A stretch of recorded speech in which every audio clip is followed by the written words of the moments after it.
Good afternoon.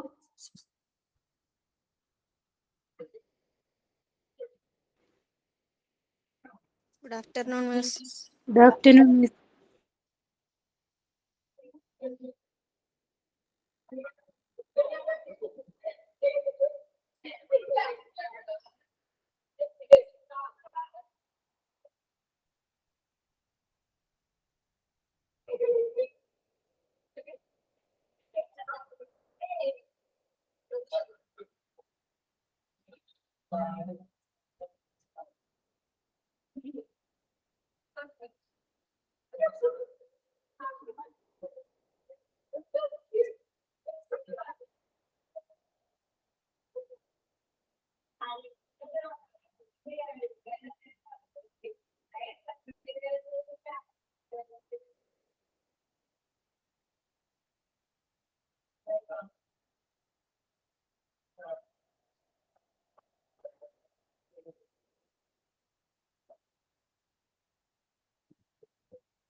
Good afternoon.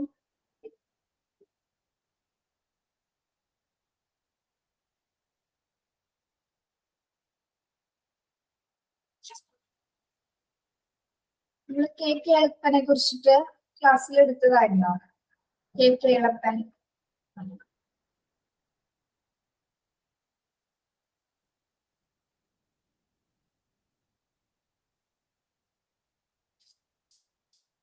കേൾക്കുന്നുണ്ടോ? കേൾക്കാമോ? പറയുന്നത് കേൾക്കാമോ? കേൾക്കാം, മിസ്. ഓക്കെ. കെ കേളപ്പന്റെ ക്ലാസ് നമ്മൾ എടുത്തിരുന്നോ? ഇല്ലല്ലോ. ഇല്ല.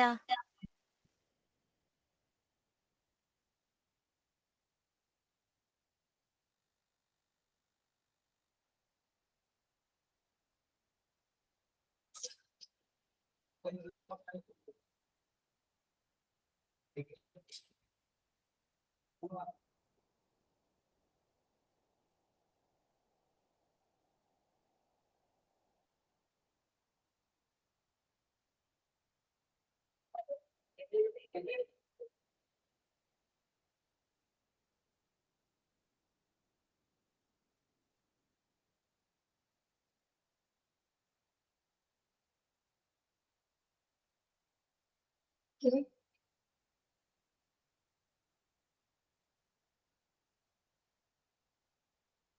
ആയിരത്തി 1889 ആഗസ്റ്റ് 24-നാണ് കെ കേളപ്പൻ ജനിച്ചത്.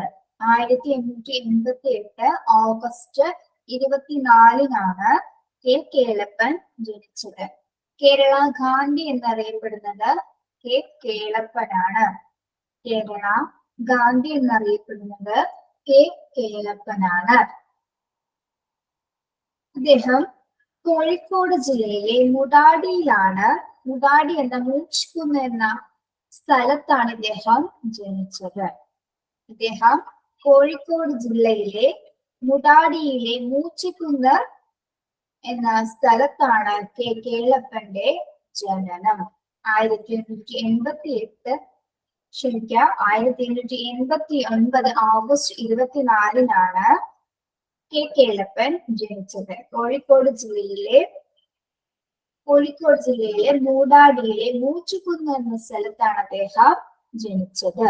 ഓക്കെ. ഹരിജനത്തിന്റെ ഉന്നമനത്തിനായി അഹോരാത്രം പ്രയത്നിച്ച നായകനായിരുന്നു കെ കേളപ്പൻ. എന്താണ്? ഹരിജനത്തിന്റെ ഉന്നമനത്തിനായിട്ട് അദ്ദേഹം പ്രവർത്തിച്ചിരുന്നു. കൂടാതെ അയിത്ത നിർമ്മാർജ്ജനത്തിന് വേണ്ടിയും അല്ലെ അയിത്തത്തിനെതിരായിട്ടും അദ്ദേഹം പോരാടിയിരുന്നു. അയിത്തത്തിനെതിരെ പോരാടിയ നായകനായിരുന്നു കെ കേളപ്പൻ. ഓക്കെ. ഇന്ത്യക്ക് സ്വാതന്ത്ര്യം ലഭിക്കുന്ന സമയത്ത് KPCC പ്രസിഡന്റ് ആയിരുന്നു അദ്ദേഹം. ഇന്ത്യക്ക് സ്വാതന്ത്ര്യം ലഭിക്കുന്ന സമയത്ത് KPCC പ്രസിഡന്റ് ആയിരുന്നു കെ കേളപ്പൻ. ഓക്കെ. ഇനി കേരളത്തിലെ സർവോദയ പ്രസ്ഥാനത്തിന്റെയും ഭൂദാന പ്രസ്ഥാനത്തിന്റെയും നേതാവാണ്. കേരളത്തിലെ സർവോദയ പ്രസ്ഥാനത്തിന്റെയും ഭൂദാന പ്രസ്ഥാനത്തിന്റെയും നേതാവാണ് കെ കേളപ്പൻ. കേരളത്തിലെ സർവോദയ പ്രസ്ഥാനത്തിന്റെ നേതാവ് ആരെന്ന് ചോദിച്ചാൽ ആരാണ്? കെ കേളപ്പനാണ്. അതുപോലെ തന്നെ ഭൂദാന പ്രസ്ഥാനം അതിന്റെ നേതാവ് എന്നറിയപ്പെടുന്നത് കെ കേളപ്പൻ തന്നെയാണ്. ഇനി 1958 കോഴിക്കോട് രൂപീകരിച്ച കേരള സർവോദയ സംഘത്തിന്റെ പ്രഥമ പ്രസിഡന്റ് ആയിരുന്നു കെ കേളപ്പൻ. 1958 കോഴിക്കോട് രൂപീകരിച്ച കേരള സർവോദയ സംഘത്തിന്റെ പ്രഥമ പ്രസിഡന്റ് ആയിരുന്നു ആര്? കെ കേളപ്പൻ. 1958 കോഴിക്കോട് രൂപീകരിച്ച കേരള സർവോദയ സംഘത്തിന്റെ പ്രസിഡന്റ് ആയിരുന്നു കെ കേളപ്പൻ.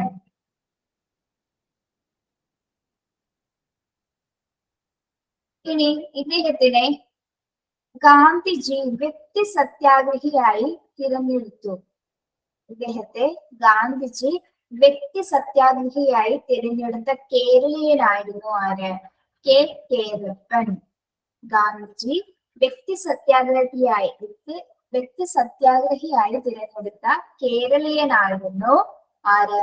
കെ കേളപ്പൻ.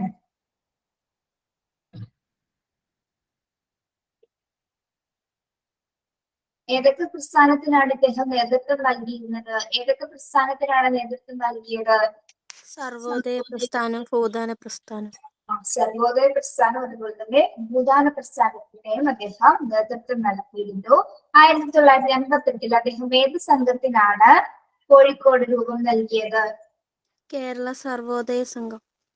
കേരള സർവോദയ സംഘത്തിനാണ് അദ്ദേഹം 1958 കോഴിക്കോട് രൂപം നൽകിയത്. ഗാന്ധിജി വ്യക്തി സത്യാഗ്രഹിയായി തിരഞ്ഞെടുത്ത കേരളീയനാണ് കെ കേളപ്പൻ. ഇനി പെരിന്തൽമണ്ണയിലെ അങ്ങാടിപുരം ക്ഷേത്രത്തിലാണ് അദ്ദേഹം സത്യാഗ്രഹം അനുഷ്ഠിച്ചത്. പെരിന്തൽമണ്ണയിലെ അങ്ങാടിപുരം ക്ഷേത്രത്തിലാണ് അദ്ദേഹം സത്യാഗ്രഹം അനുഷ്ഠിച്ചത്. ഏത് ക്ഷേത്രത്തിലാണ്? പെരിന്തൽമണ്ണയിലെ അങ്ങാടിപുരം ക്ഷേത്രത്തിലാണ് അദ്ദേഹം സത്യാഗ്രഹം അനുഷ്ഠിച്ചത്. ഇനി ഇദ്ദേഹം ഹരിജനങ്ങൾക്ക് വേണ്ടി എന്താണ് പോരാടി എന്ന് പറയുന്നല്ലേ? അപ്പൊ അവർക്ക് വേണ്ടിയിട്ട് മാത്രമായി അദ്ദേഹം ഒരു കോളനി രൂപീകരിക്കുകയുണ്ടായി. ഹരിജനങ്ങൾക്ക് വേണ്ടി മാത്രമായിട്ട് ഒരു കോളനി രൂപീകരിക്കുകയുണ്ടായി. ഏത് വർഷമായിരുന്നു അത്? കെ കേളപ്പൻ ഹരിജനങ്ങൾക്ക് വേണ്ടിയിട്ട് ഗോപാലപുരത്താണ് അദ്ദേഹം ഒരു കോളനി സ്ഥാപിച്ചത്. 1921 അദ്ദേഹം ഹരിജനങ്ങൾക്കായിട്ടുള്ള കോളനി ഗോപാലപുരത്ത് സ്ഥാപിക്കുകയുണ്ടായി. 1921 ഹരിജനങ്ങൾക്ക് വേണ്ടിയിട്ടുള്ള ഒരു കോളനി സ്ഥാപിക്കുകയുണ്ടായി. എവിടെ വെച്ചാണ്? ഗോപാലപുരത്ത് ഒരു കോളനി നിർമ്മിക്കുന്നു. 1921 അദ്ദേഹം ഹരിജനങ്ങൾക്ക് മാത്രമായിട്ടൊരു കോളനി സ്ഥാപിക്കുന്നത്.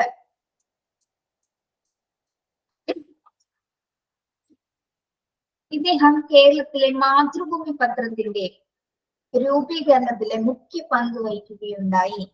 കേരളത്തിലെ മാതൃഭൂമി പത്രത്തിന്റെ രൂപീകരണ സമയത്ത് കെ കേളപ്പൻ മുഖ്യ പങ്ക് വഹിക്കുകയുണ്ടായി. മാത്രമല്ല അദ്ദേഹം മാതൃഭൂമിയുടെ പത്രാധിപനായിട്ട് കുറച്ചു കാലം സേവനം അനുഷ്ഠിക്കുകയും ചെയ്തിരുന്നു.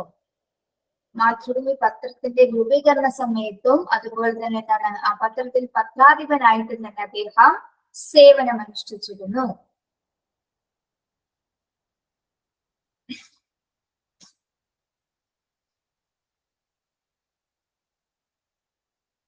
ഇനി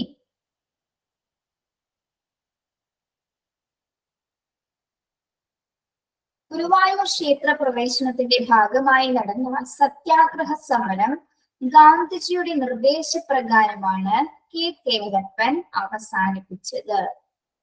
എന്താണ്? ഗുരുവായൂർ ക്ഷേത്ര പ്രവേശനത്തിന്റെ ഭാഗമായി നടന്ന സത്യാഗ്രഹം. ഗുരുവായൂർ ക്ഷേത്ര പ്രവേശന സത്യാഗ്രഹം പഠിച്ചിട്ടുണ്ടല്ലോ. ഏത് വർഷമാണത്? ഗുരുവായൂർ സത്യാഗ്രഹം 1931. 1931. ഓക്കെ. ഗുരുവായൂർ ക്ഷേത്രപ്രവേശനത്തിന്റെ ഭാഗമായി നടന്ന സത്യാഗ്രഹ സമരം ഗാന്ധിജിയുടെ നിർദ്ദേശപ്രകാരമാണ് അദ്ദേഹം അവസാനിപ്പിച്ചത്. ഓക്കെ. വിദേശ വസ്ത്ര ബഹിഷ്കരണം, ഖാദി പ്രചരണം, മദ്യഷാപ്പ് പിക്കറ്റിംഗ്, ഐത്തോചാടനം എന്നിവയ്ക്ക് നേതൃത്വം നൽകിയ നേതാവാണ് കെ കേളപ്പൻ. ഏതൊക്കെയാണ്? വിദേശ വസ്ത്ര ബഹിഷ്കരണം, വിദേശ വസ്ത്രങ്ങളെ ബഹിഷ്കരിക്കുന്നതിനും അതുപോലെ തന്നെ എന്താണ് ഖാദിയുടെ പ്രചരണം നടത്തുന്നതിനും മദ്യഷാപ്പ് പിക്കറ്റിംഗ് അതുപോലെ തന്നെ ഐക്യോച്ചാടനം എന്നിവയ്ക്ക് നേതൃത്വം നൽകിയ നേതാവായിരുന്നു K Kelappan.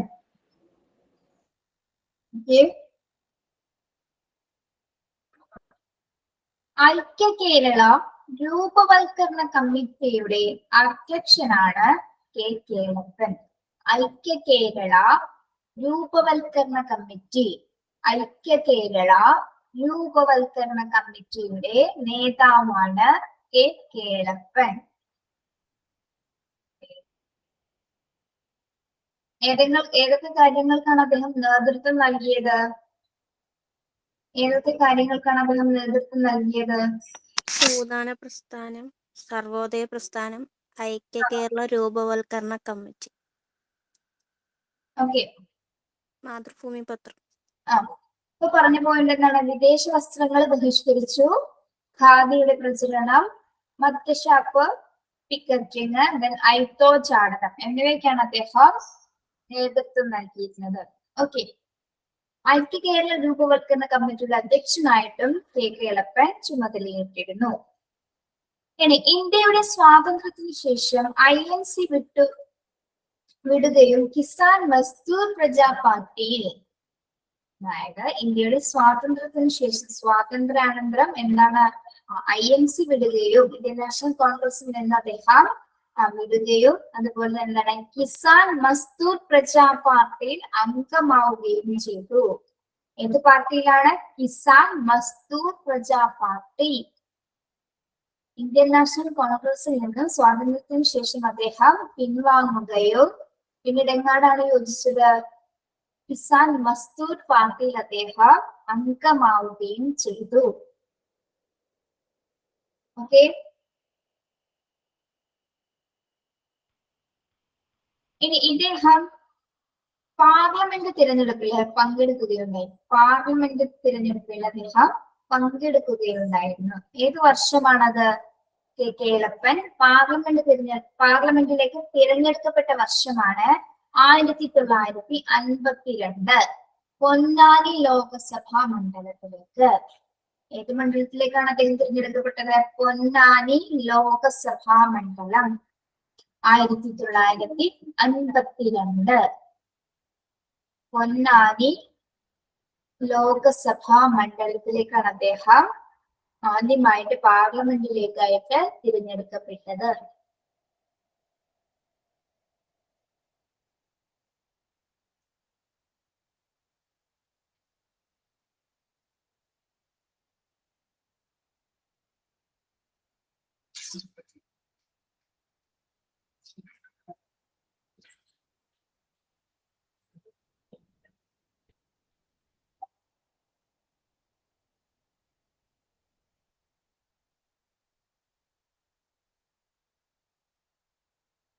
Okay, next point നോക്കാം.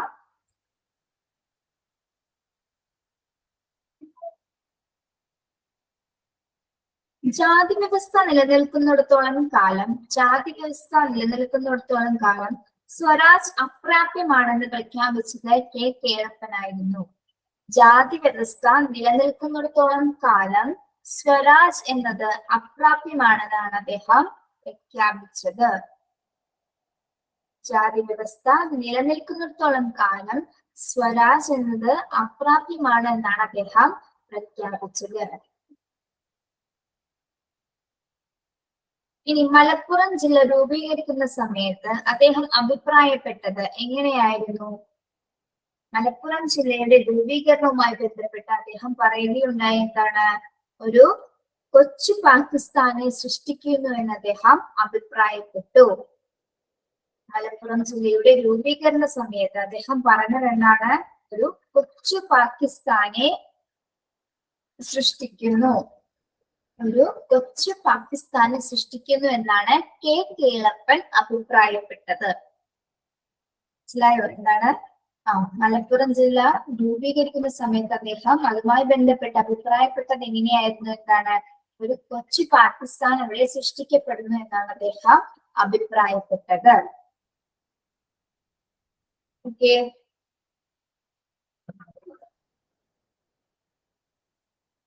1971 ഒക്ടോബർ 7-നാണ് അദ്ദേഹം അന്തരിക്കുന്നത് എന്നാണ്. 1971 അദ്ദേഹം അന്തരിച്ചത്. 1971 ഒക്ടോബർ 7-നാണ് കെ കേളപ്പൻ മരണമടഞ്ഞത്. വർഷം ഓർത്ത് വെക്കുക, 1971 ഒക്ടോബർ 7. 1971 ഒക്ടോബർ 7. ജനനം 1889 ഓഗസ്റ്റ് 24. ജനനം 1889 ഓഗസ്റ്റ് 24. പത്മശ്രീ നിരസിച്ച നേതാവ് എന്ന പേരിലും അറിയപ്പെടുന്നത് ആരാണ്? കെ കേളപ്പൻ ആണ്. അദ്ദേഹത്തിന് ലഭിച്ച പത്മശ്രീ അദ്ദേഹം നിഷേധിക്കുകയാണ് ചെയ്തത്, നിരസിക്കുകയാണ് അദ്ദേഹം ചെയ്തത്. ആരാണ് ആ നേതാവ്? കെ കേളപ്പനാണ്. പത്മശ്രീ നിരസിച്ച നേതാവ് എന്നറിയപ്പെടുന്നതും കെ കേളപ്പനാണ്. ഇനി ഏതു വർഷമാണ് കെ കേളപ്പൻ ഇന്ത്യൻ തപാൽ സ്റ്റാമ്പിൽ പ്രത്യക്ഷപ്പെടുന്നത്? ഏതു വർഷമാണ് കെ കേളപ്പൻ ഇന്ത്യൻ തപാൽ സ്റ്റാമ്പിൽ പ്രത്യക്ഷപ്പെടുന്നത്? 1990. Yes, very good. 1990 August 24. Okay,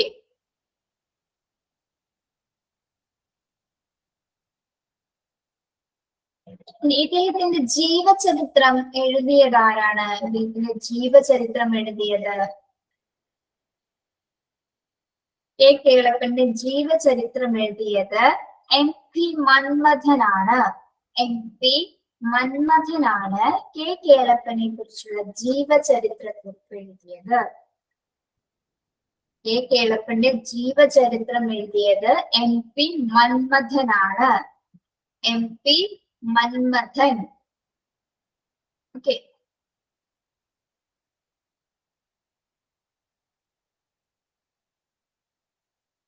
ഇദ്ദേഹവുമായി ബന്ധപ്പെട്ട ഏതെങ്കിലും മ്യൂസിയം സ്ഥിതി ചെയ്യുന്നുണ്ടോ? കെ കേളപ്പനുമായി ബന്ധപ്പെട്ട ഏതെങ്കിലും മ്യൂസിയം സ്ഥിതി ചെയ്യുന്നുണ്ടോ? കേരള ഗാന്ധി കേളപ്പൻ. എവിടെയാണ്? കോഴിക്കോട്. എവിടെയാണ്? കോഴിക്കോട്. കോഴിക്കോട്. ഓക്കെ, എന്താണ് അതിന്റെ സ്ഥലത്തിന്റെ പേരാണ്? പാക്കനാർപുരം. കേരള ഗാന്ധി കേരളപ്പൻ മ്യൂസിയവും അതുപോലെ തന്നെ എന്താണ് ഗവേഷണ കേന്ദ്രവും നിലവിൽ വരുന്നത് കോഴിക്കോട് പാക്കനാർപുരത്താണ്. പാക്കനാർപുരം. കേരള ഗാന്ധി കേളപ്പൻ മ്യൂസിയവും. കേരള ഗാന്ധി കേളപ്പൻ മ്യൂസിയം എന്നാണ് അതിന്റെ പേര് കേട്ടോ. കേരള ഗാന്ധി കേളപ്പൻ മ്യൂസിയവും അതുപോലെ തന്നെ ഗവേഷണ കേന്ദ്രവും വരുന്നത് കോഴിക്കോട് പാക്കനാർപുരം എന്ന സ്ഥലത്താണ് കേട്ടോ. ഓക്കെ,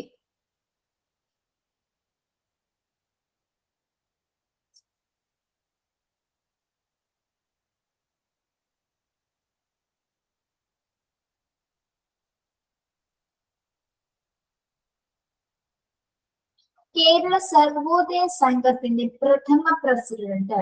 കേരള സർവോദയ സംഘത്തിന്റെ പ്രഥമ പ്രസിഡന്റ് ആയിരുന്നു കെ കേളപ്പൻ. ഇനി അദ്ദേഹത്തെ കുറിച്ചുള്ള കുറച്ച് എക്സ്ട്രാ പോയിന്റ്സുകൾ കൂടി നമുക്ക് നോക്കാം.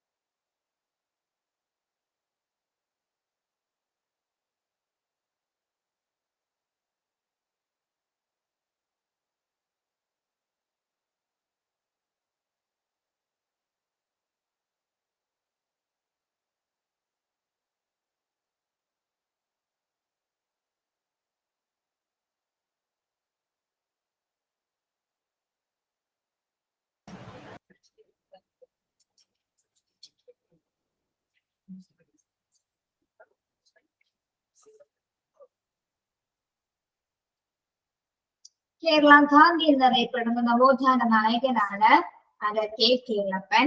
NSSന്റെ സ്ഥാപക പ്രസിഡന്റ്. NSSന്റെ സ്ഥാപക പ്രസിഡന്റ് ആയിരുന്നു കെ കേളപ്പൻ. NSSന്റെ സ്ഥാപക പ്രസിഡന്റ് ആയിരുന്നു കെ കേളപ്പൻ. ഗാന്ധിജി വ്യക്തി സത്യാഗ്രഹിയായി തിരഞ്ഞെടുത്തിരുന്നത് കെ കേളപ്പനെയായിരുന്നു. ഗാന്ധിജി വ്യക്തി സത്യാഗ്രഹിയായി തിരഞ്ഞെടുത്തത് ആരെയാണ്? കെ കേളപ്പനെയായിരുന്നു. ഇദ്ദേഹവുമായി ബന്ധപ്പെട്ട് വരുന്ന പ്രധാനപ്പെട്ട വസ്തുതയാണ് മറ്റൊന്ന്. എന്താണ്? ഉപ്പ് സത്യാഗ്രഹത്തിന് നേതൃത്വം നൽകിയ പ്രഥമ വ്യക്തി. കേരളത്തില് ഉപ്പ് സത്യാഗ്രഹത്തിന് നേതൃത്വം നൽകിയ പ്രമുഖ വ്യക്തിയായിരുന്നു ആര്? കെ കേളപ്പൻ.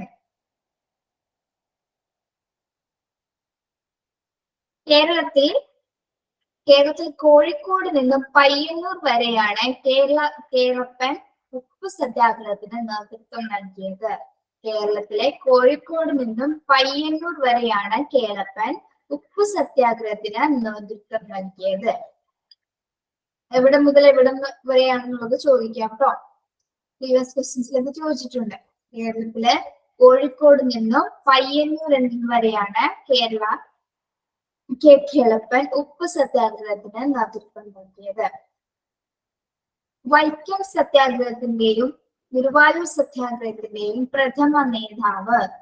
വൈക്കം സത്യാഗ്രഹത്തിന്റെയും ഗുരുവായൂർ സത്യാഗ്രഹത്തിന്റെയും പ്രഥമ നേതാവാണ് കെ കേളപ്പൻ.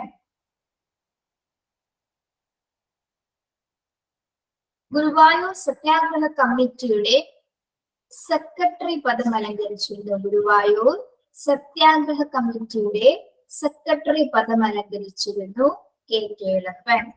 ഗുരുവായൂർ സത്യാഗ്രഹ കമ്മിറ്റിയുടെ സെക്രട്ടറി പദം അദ്ദേഹം അലങ്കരിച്ചിരുന്നു. ഗുരുവായൂർ സത്യാഗ്രഹത്തിന് നിരാഹാരം അനുഷ്ഠിച്ച വ്യക്തിയായിരുന്നു കെ കേളപ്പൻ. ഗുരുവായൂർ നിരാഹാര സത്യാഗ്രഹത്തിന് നിരാഹാരം അനുഷ്ഠിച്ച വ്യക്തിയാണ് ആര്?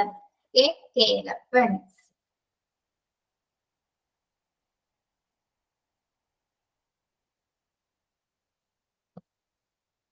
ഓക്കെ, അദ്ദേഹം ഏത് വർഷമാണ് ജനിച്ചത്? അദ്ദേഹം ജനിച്ചത്? 1889 ആഗസ്റ്റ് 24. ഓക്കെ,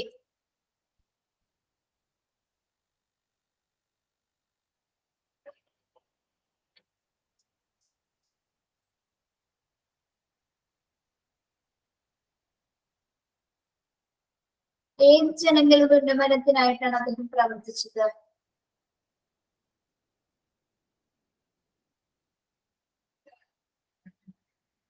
ഗോപാലപുരത്ത് കോളനി സ്ഥാപിച്ചു. ഹരിജനങ്ങളുടെ ഉന്നമനത്തിനും അതുപോലെ തന്നെ ഐത്തോച്ചാടനത്തിനുമാണ് അദ്ദേഹം പ്രവർത്തിച്ചിരുന്നത്. ഓക്കെ.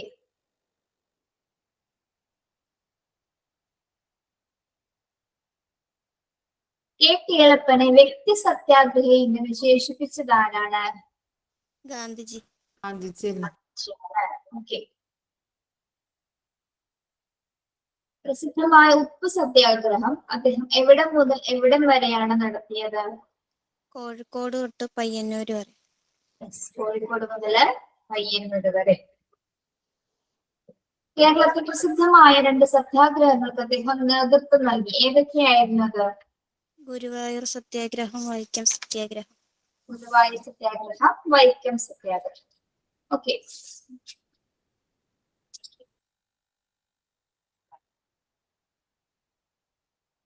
അപ്പോ കെ കേളപ്പനെ കുറിച്ചിട്ടുള്ള ഫാക്ട്സുകളൊക്കെ ക്ലിയർ ആണോ? ക്ലിയർ ആണ് മിസ്. ഓക്കെ. ഇനി നമുക്ക് വക്കം അബ്ദുൽ ഖാദർ മൗലവി. വക്കം അബ്ദുൽ ഖാദർ മൗലവി 1873 ഡിസംബർ 28-നാണ് അദ്ദേഹം ജനിക്കുന്നത്. 1873 ഡിസംബർ 28. ഈ ജനനവർഷം ഓർത്തു വെക്കാട്ടോ. എല്ലാവരുടെയും ജനനവർഷം മസ്റ്റ് ആയിട്ടും ഓർത്തു വെക്കുക. വക്കം ചിറയൻകീഴ് താലൂക്കിലെ, തിരുവനന്തപുരത്തുള്ള വക്കം ചിറയൻകീഴ് താലൂക്കിലാണ് അദ്ദേഹം ജനിച്ചത്. തിരുവനന്തപുരം ജില്ലയിലെ വക്കം ചിറയൻകീഴ് താലൂക്കിലാണ് വക്കം അബ്ദുൽ ഖാദർ മൗലവി ജനിച്ചത്.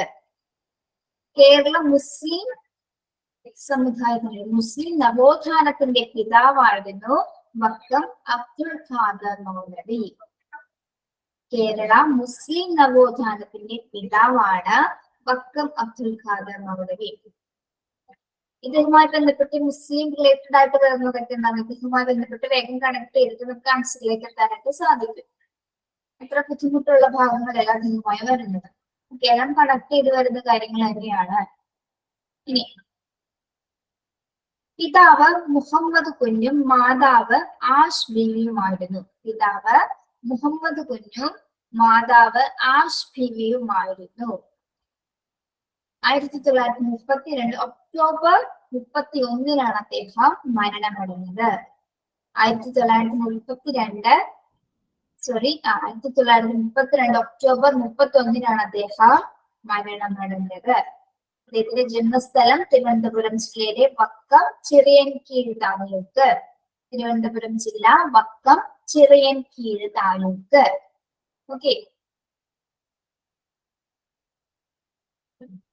വക്കം മൗലവി എന്നറിയപ്പെടുന്ന നവോത്ഥാന നായകനാണ് ആര്? വക്കം അബ്ദുൽ ഖാദർ മൗലവി. ഇതിന്റെ പൂർണ്ണമായ പേരാണത് വക്കം അബ്ദുൽ ഖാദർ മൗലവി. കേരള മുസ്ലിം നവോത്ഥാനത്തിന്റെ പിതാവാണ് അദ്ദേഹം. കേരള മുസ്ലിം നവോത്ഥാനത്തിന്റെ പിതാവാണ് അദ്ദേഹം. ഇനി അദ്ദേഹം ഏതെല്ലാം സംഘടനകൾക്കാണ് നേതൃത്വം നൽകിയത് അല്ലെങ്കിൽ രൂപം നൽകിയത്? വക്കം അബ്ദുൽ ഖാദർ നേതൃത്വം നൽകിയ സംഘടനകൾ ഏതെല്ലാമാണ്? ഏതൊക്കെയാണ്? അഖില തിരുവിതാംകൂർ മുസ്ലിം മഹാസഭ, അഖില തിരുവിതാംകൂർ മുസ്ലിം മഹാജനസഭ, അഖില തിരുവിതാംകൂർ മുസ്ലിം മഹാജനസഭ, മുസ്ലിം ഐക്യ സംഘടന, മുസ്ലിം ഐക്യ സംഘടന, മുസ്ലിം സമാജം. അതെവിടെയാണ്? ചിറയൻകീഴ് തന്നെയാണ് കേട്ടോ. മുസ്ലിം സമാജം ചിറയൻകീഴ്, മുസ്ലിം സമാജം ചിറയൻകീഴ്. ഏതൊക്കെയാണ് അദ്ദേഹത്തിന്റെ സംഘടനകള്? അഖില തിരുവിതാംകൂർ മുസ്ലിം മഹാജനസഭ, മുസ്ലിം ഐക്യ സംഘം, മുസ്ലിം ഐക്യ സംഘം, മുസ്ലിം സമാജം, മുസ്ലിം സമാജം. ഇനി ഇദ്ദേഹവും SNDPയുടെ മാതൃകയില് ഒരു സംഘടന രൂപീകരിക്കുകയുണ്ടായി. SNDPയുടെ മാതൃകയില് വക്കം അബ്ദുൽ ഖാദർ മൗലവി സ്ഥാപിച്ച സംഘടനയാണ് എന്ത്? ഇസ്ലാം ധർമ്മ പരിപാലന സംഘം. ഇസ്ലാം ധർമ്മ പരിപാലന സംഘം ഏതിന്റെ മാതൃകയിലാണ്? SNDPയുടെ മാതൃകയിൽ. SNDPയുടെ മാതൃകയില് വക്കം അബ്ദുൽ ഖാദർ മൗലവി സ്ഥാപിച്ച സംഘമാണ് ഏത്? ഇസ്ലാം ധർമ്മ പരിപാലന സംഘം. ഇസ്ലാം ധർമ്മ പരിപാലന സംഘം 1918 നിലയ്ക്കാമുക്ക് എന്ന സ്ഥലത്താണിത് സ്ഥാപിതമായത്. 1918 നിലയ്ക്കാമുക്ക് എന്ന സ്ഥലത്താണ് ഇസ്ലാം ധർമ്മ പരിപാലന സംഘം സ്ഥാപിതമായത്.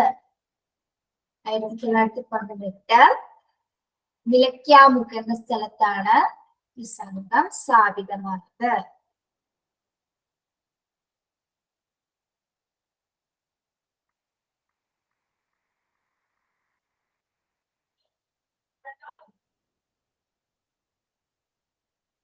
മതവിദ്യാഭ്യാസത്തോടൊപ്പം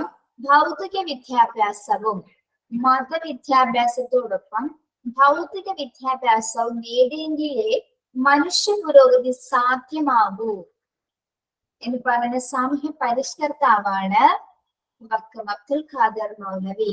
ഇതാണ് അദ്ദേഹം പറഞ്ഞത്. മതവിദ്യാഭ്യാസത്തിനോടൊപ്പം തന്നെ ഭൗതിക വിദ്യാഭ്യാസവും നേടിയെങ്കിൽ മാത്രമേ മനുഷ്യ പുരോഗതി സാധ്യമാവൂ എന്ന് പറഞ്ഞ സാമൂഹ്യ പരിഷ്കർത്താവാണ് ആര്? വക്കം മൗലവി അഥവാ വക്കം അബ്ദുൽ ഖാദർ മൗലവി. ആ ആപ്തവാക്യം ഓർത്തു വയ്ക്കുക. മതവിദ്യാഭ്യാസത്തിനോടൊപ്പം തന്നെ ഭൗതിക വിദ്യാഭ്യാസവും നേടിയെങ്കിലേ മനുഷ്യ പുരോഗതി സാധ്യമാക്കൂ എന്ന് അഭിപ്രായപ്പെട്ടത് വക്കം അബ്ദുൽ ഖാദർ മൗലവിയാണ്.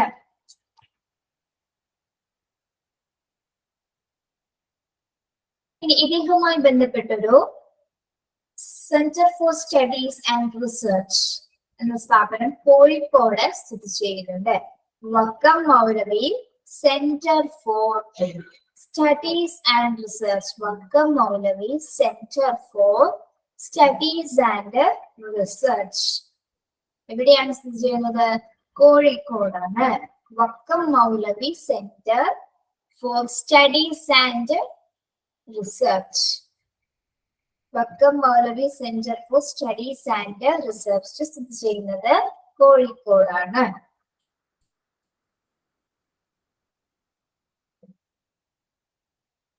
ഇനി ഇദ്ദേഹം 1906 ഒരു മാസിക പുറപ്പെടുവിക്കുകയുണ്ടായി.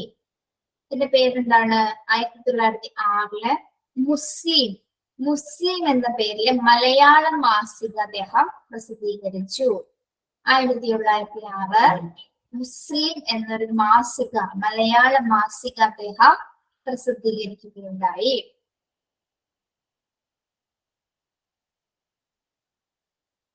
ഇനി മറ്റൊരു മാസികയുടെ പേരാണെന്ത്? അറബി മലയാളം.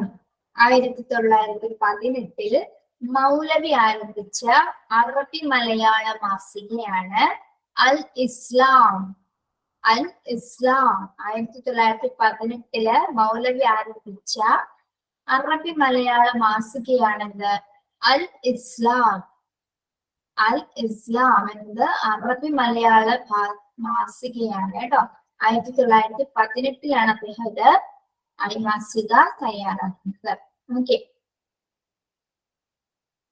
ഇസ്ലാമിക് പബ്ലിഷിംഗ് ഹൗസിന്റെ സ്ഥാപകനായിട്ട് അറിയപ്പെടുന്നതും ഇദ്ദേഹമാണ്.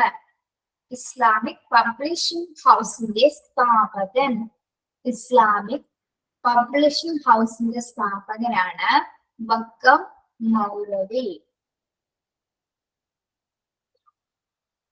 ഏത് വർഷമാണത്? 1931 ഇസ്ലാമിക് പബ്ലിഷിംഗ് ഹൗസ് സ്ഥാപിതമായത്. ഇസ്ലാമിക് പബ്ലിഷിംഗ് ഹൗസ് സ്ഥാപിതമായത് 1931 ഇദ്ദേഹവുമായി റിലേറ്റ് ചെയ്ത് വരുന്ന പദങ്ങളെല്ലാം ഇതുപോലെ മുസ്ലിം പദങ്ങളായിരുന്നാലും നമുക്ക് പെട്ടെന്ന് ക്യാച്ച് ചെയ്യാനായിട്ട് സാധിക്കും. അപ്പൊ അത് നോട്ട് ചെയ്യാം കേട്ടോ.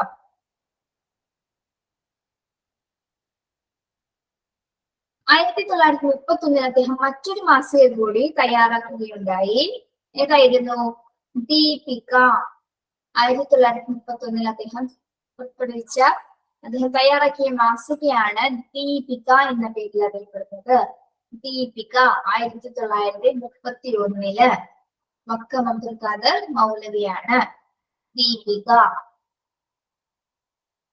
മൗലവി രചിച്ച വിശുദ്ധ ഖുർആന്റെ മലയാള പരിഭാഷ പ്രസിദ്ധീകരിച്ച മാസികയായിരുന്നു ഏത്?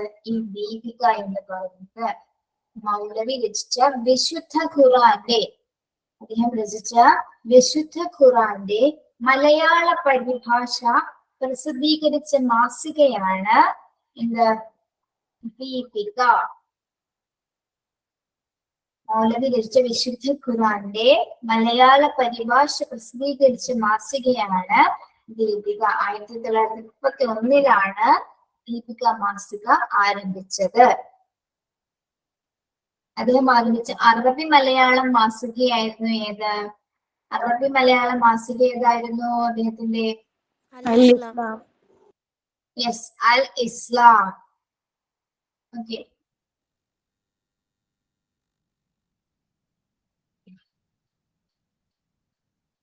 അദ്ദേഹം പുറപ്പെടുവിച്ച മലയാള മാസിക ഏത് പേരിലാണ് അറിയപ്പെട്ടിരുന്നത്? മലയാള മാസിക മുസ്ലിം. 1906 മുസ്ലിം. ഓക്കെ. സ്വദേശാഭിമാനി പത്രത്തിന്റെ സ്ഥാപകനായിരുന്നു ആര്? സ്വദേശാഭിമാനി മക്കം അബ്ദുൽ ഖാദർ മൗലവി. ഏത് വർഷമാണ് ഈ പത്രം ആരംഭിച്ചത്? 1905 ജനുവരി 15. 1905 ജനുവരി 15 എന്താ സ്വദേശാഭിമാനി പത്രം ആരംഭിച്ചത്. ഓക്കെ. ഇനി അദ്ദേഹത്തിന്റെ പ്രധാന കൃതികൾ ഏതെല്ലാമാണെന്ന് നോക്കാം. അദ്ദേഹത്തിന്റെ പ്രധാന കൃതികൾ: ദാവൂസ് ബാഹ്, ഇസ്ലാം മതസിദ്ധാന്ത സംഗ്രഹം, ഇസ്ലാമിക് സന്ദേശം,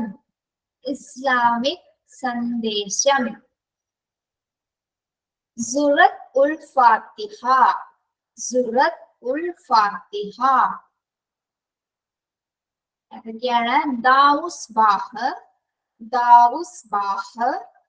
ഇസ്ലാം മതസിദ്ധാന്ത സംഗ്രഹം, ഇസ്ലാമിക് സന്ദേശം,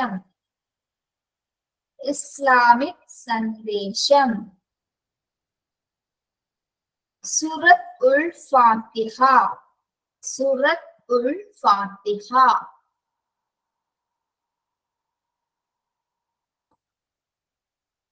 ഏതൊക്കെയാണ് അദ്ദേഹത്തിന്റെ പ്രധാന കൃതികള്? എന്തൊക്കെയാണ്? ദാവൂസ് ബാഹ്, ഇസ്ലാം സിദ്ധാന്ത സംഗ്രഹം, ഇസ്ലാമിക് സന്ദേശം, സൂറത്തുൽ ഫാത്തിഹ.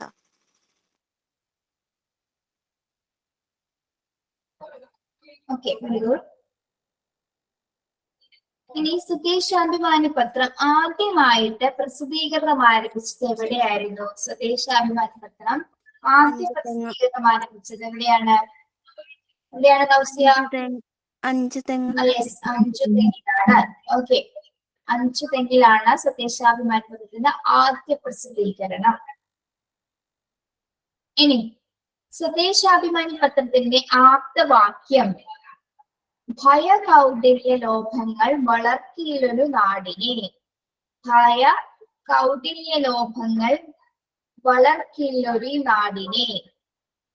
സ്വദേശാഭിമാനി പത്രത്തിന്റെ ആപ്തവാക്യമാണ് ഭയകൗടില്യ ലോഭങ്ങൾ വളർത്തിയൊരു നാടിനെ.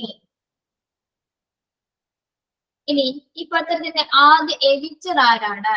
സ്വദേശാഭിമാനി പത്രത്തിന്റെ ആദ്യ എഡിറ്റർ CP ഗോവിന്ദപിള്ളയാണ്. സ്വദേശാഭിമാനി പത്രത്തിന്റെ ആദ്യ എഡിറ്റർ CP ഗോവിന്ദപിള്ളയാണ്.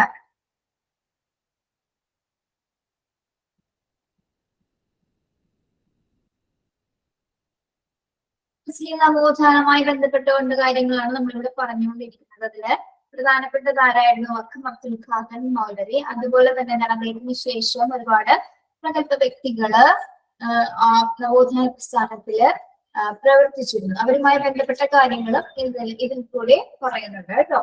ഓക്കെ,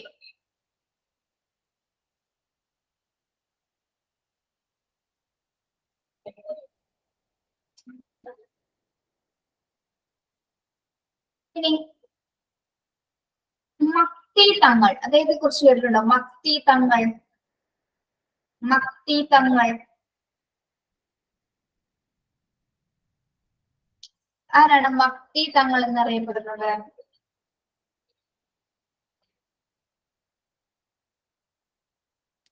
കേരള മുസ്ലിം നവോത്ഥാനത്തിന്റെ മുൻഗാമി. യെസ്, കേരള മുസ്ലിം നവോത്ഥാനത്തിന്റെ മൂന്നാമൻ എന്നറിയപ്പെടുന്ന ആര്? മക്തി തങ്ങൾ. അദ്ദേഹം ജനിച്ചത് 1847 1847 മക്തി തങ്ങള് ജനിച്ചത്.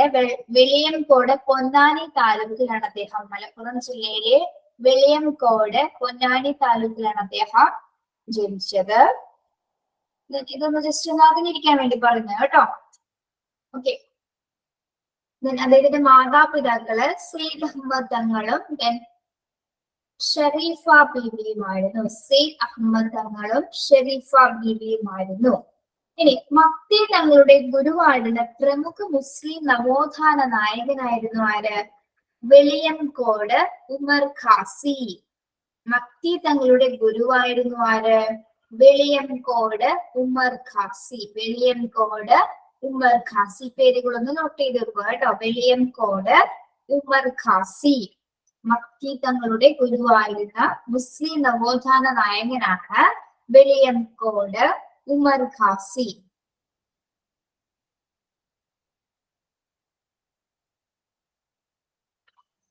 കേരള മുസ്ലിം നവോത്ഥാനത്തിന്റെ മുൻഗാമി എന്നറിയപ്പെടുന്നതാണ് ആര്? മക്തി തങ്ങൾ.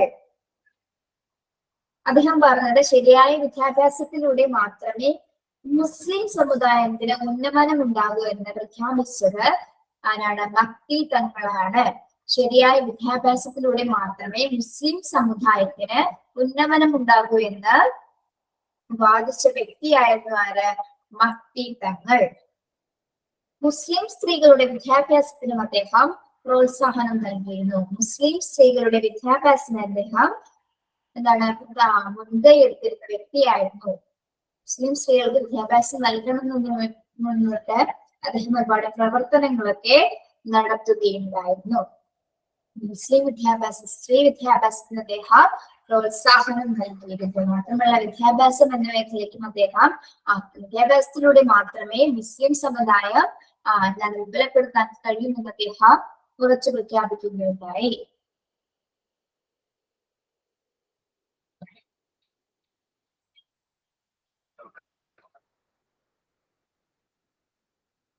മലയാളത്തിൽ പുസ്തകം എഴുതുകയും പ്രകാശനം ചെയ്യുകയും ചെയ്ത ആദ്യ മുസ്ലിം എന്നറിയപ്പെടുന്നത് മക്തി തങ്ങളാണ്. മലയാളത്തില് പുസ്തകം എഴുതുകയും അതുപോലെ തന്നെ അത് പ്രകാശനം ചെയ്യുകയും ചെയ്തത് ആരാണ്? മക്തി തങ്ങളാണ്. മലയാളത്തില് പുസ്തകം എഴുതുകയും അതുപോലെ തന്നെ പ്രകാശനം ചെയ്യുകയും ചെയ്തത് അദ്ദേഹമാണ്. ഇനി അദ്ദേഹത്തിന്റെ ഏറ്റവും പ്രധാനപ്പെട്ട കൃതി, ആദ്യ കൃതിയായിട്ട് അറിയപ്പെടുന്നത് 1884 കഠോര കൂടാരം. കഠോര കൂടാരം ആരാണ് എഴുതിയത്? മക്തി തങ്ങളാണ്. കഠോര കൂടാരം മക്തി തങ്ങളാണ്. കഠോര കൂടാരം മക്തി തങ്ങൾ അദ്ദേഹത്തിന്റെ ആദ്യ കൃതിയാണ്.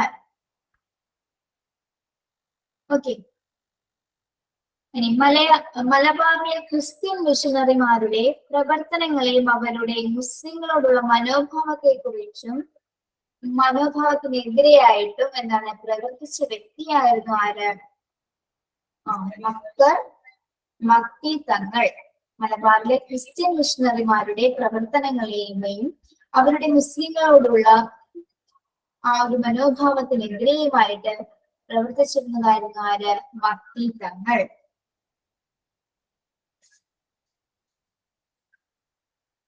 അദ്ദേഹം ആരംഭിച്ച സായാഹ്ന ദിനപത്രമായിരുന്നു തുർക്കി സമാചാരം മക്തി തങ്ങള് ആരംഭിച്ച സായാഹ്ന ദിനപത്രമായിരുന്നു എന്ത്? തുർക്കി സമാചാരം.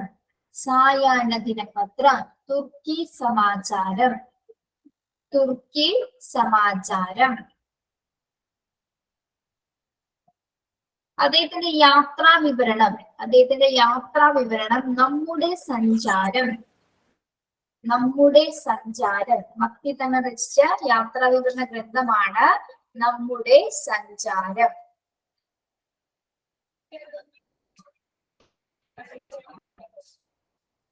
ഇനി അദ്ദേഹത്തിന്റെ മറ്റു പ്രധാന കൃതികൾ ഏതെല്ലാമാണെന്ന് നോക്കാം. മറ്റു പ്രധാന കൃതികൾ മുസ്ലിങ്ങളും രാജഭക്തിയും.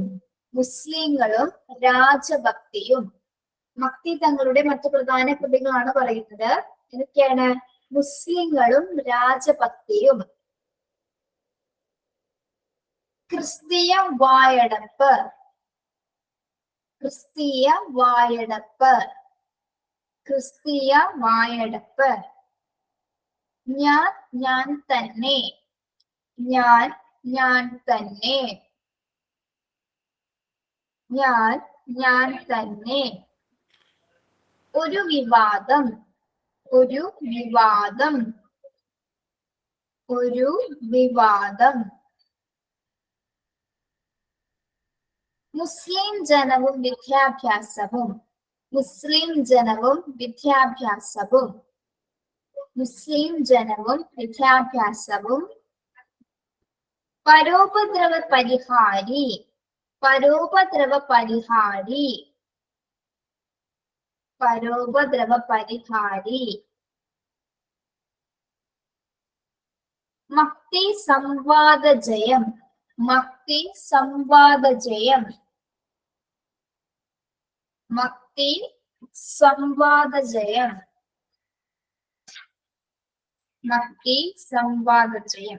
ഏതൊക്കെയാണ് പ്രധാന മലയാള കൃതികൾ അദ്ദേഹത്തിന്റെ? മുസ്ലിങ്ങളും രാജഭക്തിയും, ജയാനന്ദാഘോഷം, ക്രിസ്തീയ വായടപ്പ്, ഞാൻ തന്നെ, ഒരു വിവാദം, മക്തി സംവാദ ജയം. മക്തി സംവാദ ജയം. പരോപദ്രവ പരിഹാരി. പരോപദ്രവ പരിഹാരി. മുസ്ലിം ജനവും വിദ്യാഭ്യാസവും.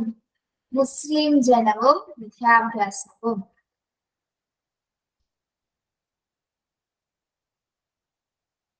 ഓക്കെ, ഇതൊക്കെയാണ് അദ്ദേഹത്തിന്റെ മലയാള കൃതികൾ. ഇനി അദ്ദേഹത്തിന്റെ അറബി മലയാളം കൃതികളും കൂടി ഒന്ന് നോക്കാം. അദ്ദേഹത്തിന്റെ അറബി മലയാളം കൃതികൾ ഏതൊക്കെയാണ്? തഅലിമുൽ ഇഖ്വാൻ. തഅലിമുൽ ഇഖ്വാൻ. തഅലിമുൽ ഇഖ്വാൻ. then മുഅല്ലിമുൽ ഇഖ്വാൻ. മുഅല്ലിമുൽ ഇഖ്വാൻ. മരുമക്കത്തായം. അടുത്ത കൃതിയാണ് മരുമക്കത്തായം. അദ്ദേഹം രചിച്ച പ്രധാന അറബി മലയാളം കൃതികളാണ്. ഏതൊക്കെയാണ്? തഅലിമുൽ ഇഖ്വാൻ. തഅലിമുൽ ഇഖ്വാൻ. മുഅല്ലിമുൽ ഇഖ്വാൻ. മുഅല്ലിമുൽ ഇഖ്വാൻ. മരുമക്കത്തായം. മരുമക്കത്തായം.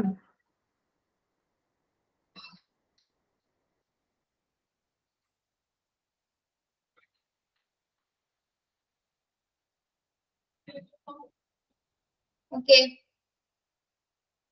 മുസ്ലിം നവോത്ഥാനങ്ങളുമായി വരുന്ന ഈ രണ്ട് പ്രഗത്ഭ വ്യക്തികളാണുള്ളത്. വളരെ ഇമ്പോർട്ടന്റ് ആയിട്ട് ആരാണ് വരുന്നത്? വഖഫ് അബ്ദുൽ ഖാദർ മൗലവി തന്നെയാണ് ഏറ്റവും പ്രധാനപ്പെട്ടതായിട്ട് വരുന്നത്. അപ്പൊ അതുമായി ബന്ധപ്പെട്ട വസ്തുതകള് നന്നായി പഠിക്കുക. ഓക്കെ, ഇനി നമ്മൾക്ക് കേരള നവോത്ഥാനത്തിലെ പ്രധാനപ്പെട്ട നായകന്മാരെ കുറിച്ചാണ് ഇത്രയും ക്ലാസ്സുകൾ നമ്മൾ പോയത്. ഇനി നമ്മൾക്ക് നായികമാരെ അല്ലെ, വനിതകൾ. നവോത്ഥാന വനിതകൾ ആരില്ല? പ്രധാനപ്പെട്ട വനിതകൾ ആരില്ല നോക്കാം. അതില് ഫസ്റ്റ് വരുന്നത് അക്കാമ ചെറിയാൻ. അക്കാമ ചെറിയാൻ ആരായിരുന്നു ആ വനിത?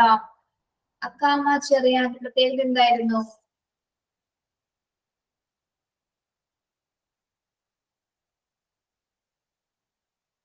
ഏത് പേരാണ് വനിത പ്രസിദ്ധി ആർജിച്ചത്? അക്കാമ ചെറിയാൻ.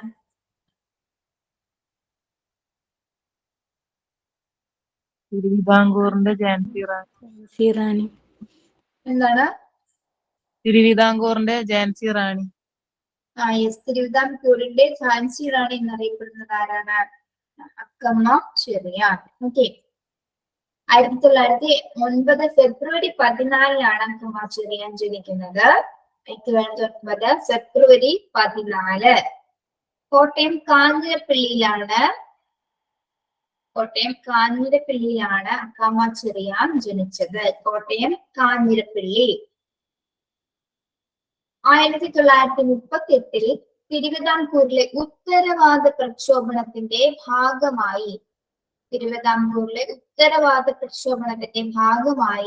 തമ്പാനൂർ മുതൽ കവടിയാർ വരെ രാജധാനി മാർച്ച് നയിച്ച വനിതയായിരുന്നു അക്കാമ ചെറിയാൻ.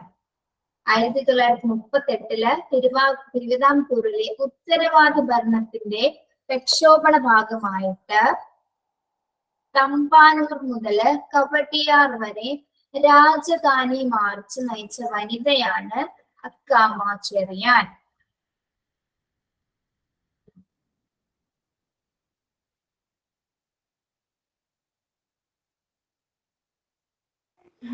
ആയിരത്തി 1947 അക്കാമ ചെറിയാൻ തിരുവിതാംകൂർ നിയമനിർമ്മാണ സഭയിലേക്ക് കാഞ്ഞിരപ്പള്ളിയിൽ നിന്നും എതിരില്ലാതെ തിരഞ്ഞെടുക്കപ്പെട്ടത്. ഏത് വർഷമാണ്? 1947 അക്കാമ ചെറിയാൻ തിരുവിതാംകൂർ നിയമനിർമ്മാണ സഭയിലേക്ക് കാഞ്ഞിരപ്പള്ളിയിൽ നിന്നും എതിരില്ലാതെ തിരഞ്ഞെടുക്കപ്പെട്ടു. ഏത് വർഷം? 1947. ഓക്കെ. ഇനി അക്കാമ ചെറിയാന്റെ നേതൃത്വത്തില് സ്ഥാപിതമായ സ്ത്രീകളുടെ സന്നദ്ധ സേവാ സംഘം. അക്കാമ ചെറിയാന്റെ നേതൃത്വത്തിൽ സ്ഥാപിതമായ സ്ത്രീകളുടെ സന്നദ്ധ സേവാ സംഘമാണ് ദേശസേവികാ സംഘം. ദേശസേവികാ സംഘം.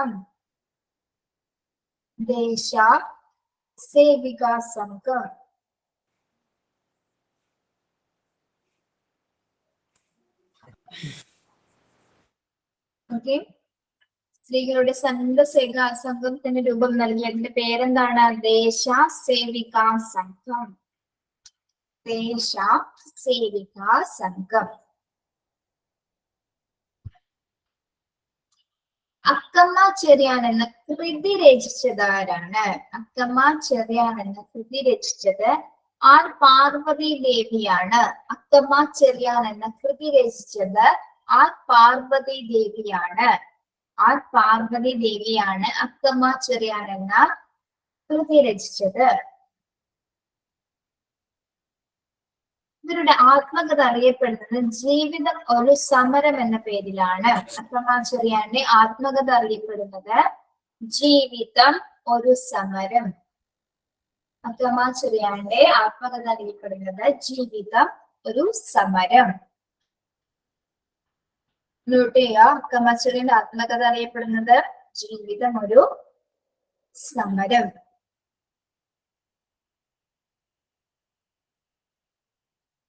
ഇവരുടെ പ്രധാന കൃതി 1114 കഥ. അക്കമ്മ ചെറിയാന്റെ പ്രധാന കൃതിയാണെന്ത്? 1114 കഥ. 1114 അക്കമായിട്ടാണ് കേട്ടോ. 1114 കഥയാണത് അക്കമ്മ ചെറിയാന്റെ പ്രധാന കൃതിയായിട്ട് അറിയപ്പെടുന്നത്. 1114 കഥ ഓർത്തേക്കുക. ഓക്കെ. കോട്ടയം കാഞ്ഞിരപ്പള്ളിയിലാണ് അക്കമ്മ ചെറിയാൻ ജനിച്ചത്.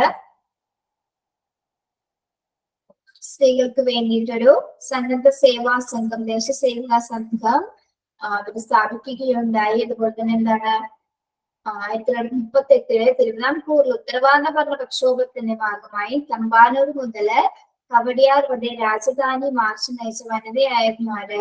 അക്കാമച്ചെറിയാൻ. അക്കാമച്ചെറിയാന്റെ ആത്മകഥ ജീവിതം ഒരു സമരം എന്ന പേരിലാണ് അറിയപ്പെടുന്നത്. ജീവിതം ഒരു സമരം എന്ന പേരിലാണ് അറിയപ്പെടുന്നത്. അവരുടെ പ്രധാന കൃതിയായിരുന്നു 1114 കഥ. 1114 കഥ. 1114 കഥ.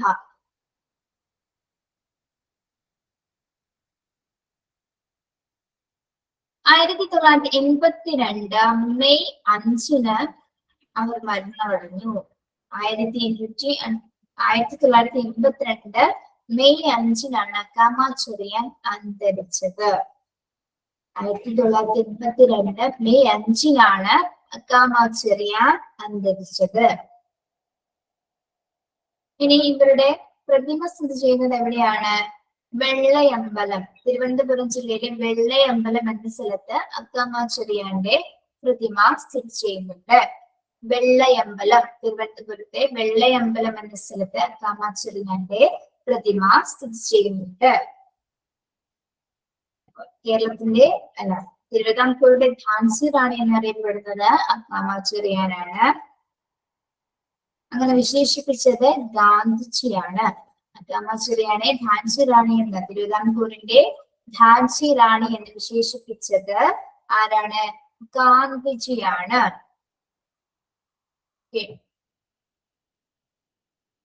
കേരളത്തിന്റെ ജോവൻ ഓഫ് ആർ എന്നറിയപ്പെടുന്ന വനിതയാണ് അക്കാമച്ചെറിയാൻ. കേരളത്തിന്റെ ജോവാൻ ഓഫ് ആർ, കേരളത്തിന്റെ ജോവാൻ ഓഫ് ആർ എന്നറിയപ്പെടുന്ന വനിതയാണ് അക്കാമച്ചെറിയാൻ. കേരളത്തിന്റെ ജോവാൻ ഓഫ് ആർ എന്നറിയപ്പെടുന്നത് അക്കാമച്ചെറിയാനാണ്.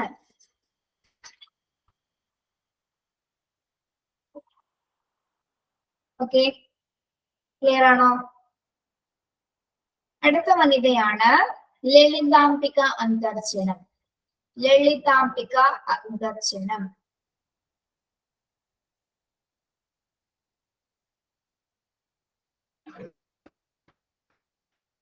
സാഹിത്യ രചനകളിലൂടെ നമ്പൂതിരി സമുദായത്തിന്റെ നവീകരണത്തിനായിട്ട് പ്രവർത്തിച്ച വനിത. സാഹിത്യ രചനകളിലൂടെ നമ്പൂതിരി സമുദായത്തിന്റെ നവീകരണത്തിനായിട്ട് പ്രവർത്തിച്ച വനിതയാണ് ലളിതാംബിക അന്തർജനം. 1909 മാർച്ച് 30 ഈ വനിത ജനിച്ചത്. ലളിതാംബിക അന്തർജനം ജനിച്ചത് ഏത് വർഷമാണ്? 1909 മാർച്ച് 30. മാതാപിതാക്കള് ദാമോദരൻ നമ്പൂതിരി, ആര്യാദേവി അന്തർജനം. ദാമോദരൻ നമ്പൂതിരി, ആര്യാദേവി അന്തർജനം എന്നിവരായിരുന്നു ഇവരുടെ മാതാപിതാക്കൾ. സാഹിത്യ രചനകളിലൂടെ നമ്പൂതിരി സമുദായത്തിന്റെ നവീകരണത്തിന് പ്രവർത്തിച്ച വനിതയാണ് ലളിതാംബിക അന്തർജനം. ഇവരുടെ പ്രധാനപ്പെട്ട കവിതാ സമാഹാരങ്ങൾ ഏതെല്ലാമാണ്? ആയിരത്തിരി, ആയിരത്തിരി, നിശബ്ദ സംഗീതം, നിശബ്ദ സംഗീതം, ഭാവദീപ്തി, ഭാവദീപ്തി, ഒരു പൊട്ടിച്ചിരി, ഒരു പൊട്ടിച്ചിരി, ശരണമഞ്ജരി, ശരണമഞ്ജരി. ലളിതാംബിക അന്തർജനത്തിന്റെ പ്രധാന കവിതാ സമാഹാരങ്ങൾ ഏതെല്ലാമാണ്? ആയിരത്തിരി, ആയിരത്തിരി, നിശബ്ദ സംഗീതം, നിശബ്ദ സംഗീതം, ഭാവദീപ്തി, ഭാവദീപ്തി, ഒരു പൊട്ടിച്ചിരി, ഒരു പൊട്ടിച്ചിരി, ശരണമഞ്ജരി, ശരണമഞ്ജരി.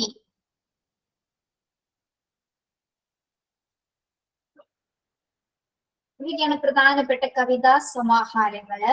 ഇനി അവരുടെ പ്രധാന ചെറുകഥകൾ, ലളിതാംബിക അന്തർജനത്തിന്റെ പ്രധാന ചെറുകഥകൾ ഏതൊക്കെയാണ്?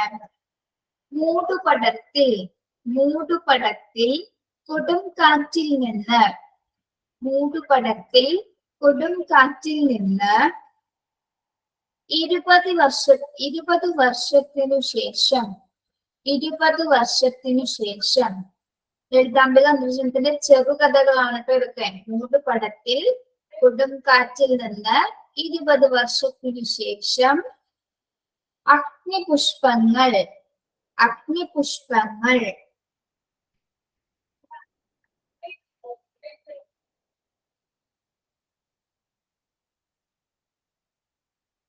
ലളിതാംബിക അന്തർജനത്തിന്റെ കഥകൾ സമ്പൂർണം. ലളിതാംബിക അന്തർജനത്തിന്റെ കഥകൾ സമ്പൂർണം.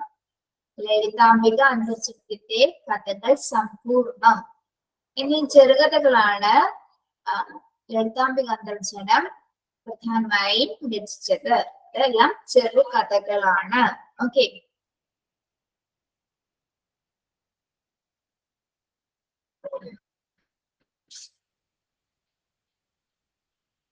ലളിതാംബിക അന്തർജനത്തിന്റെ ആദ്യ നോവലാണ് അഗ്നിസാക്ഷി. ലളിതാംബിക അന്തർജനത്തിന്റെ ആദ്യ നോവലാണ് അഗ്നിസാക്ഷി. അഗ്നിപുഷ്പം എന്ന ചെറുകഥയും ഉണ്ട് കേട്ടോ, രണ്ടും മാറിപ്പോയത്. അഗ്നിപുഷ്പം എന്നത് ചെറുകഥയും ആദ്യ നോവൽ സമാഹാരമാണ്. ക്ലാസ് എപ്പോഴാണ് സ്റ്റാർട്ട് ആയത്? ക്ലാസ് 1:30. ആ, എത്ര മണി ഉണ്ട്? കഴിഞ്ഞു 1 മണിക്കൂറല്ലേ. ഓക്കെ, ലളിതാംബിക അന്തർജനത്തിന്റെ ആദ്യ നോവലാണ് അഗ്നിസാക്ഷി. ഓക്കെ,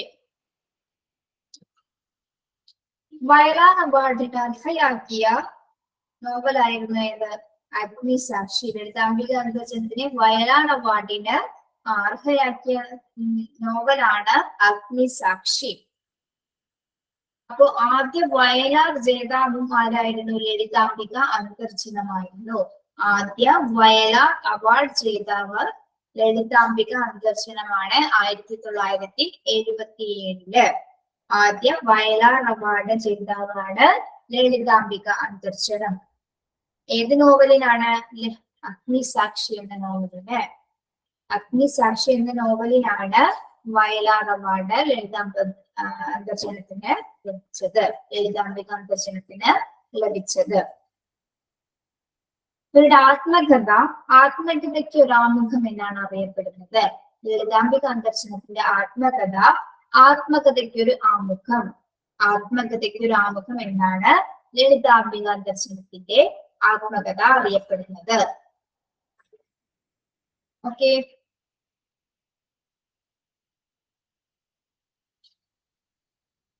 ബാക്കി ഇതുമായി ബന്ധപ്പെട്ട മറ്റു വനിതകളെ നമുക്ക് നെക്സ്റ്റ് ക്ലാസ്സിൽ നോക്കാം കേട്ടോ. ഓക്കെ, ലീവ് ചെയ്തോളൂ. Thank you.